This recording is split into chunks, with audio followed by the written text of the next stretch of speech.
How to add 3D elements in Figma. In this video, I'll show you how to add 3D elements in Figma, even though Figma is primarily in 2D tool. Let's get started. First, make sure you have downloaded Figma on your device. After that, click on search bar and open Figma app.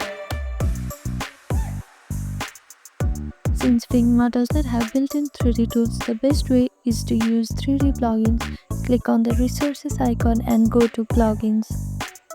And search for plugins like Figmotion 3D, Spline or Victory 3D. Install your favorite 3D plugin, then open it inside Figma. These plugins let you import or create 3D models right inside your design file.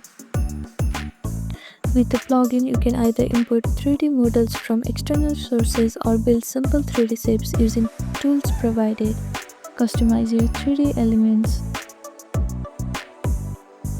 And that's it. This is how you add 3D elements in Figma.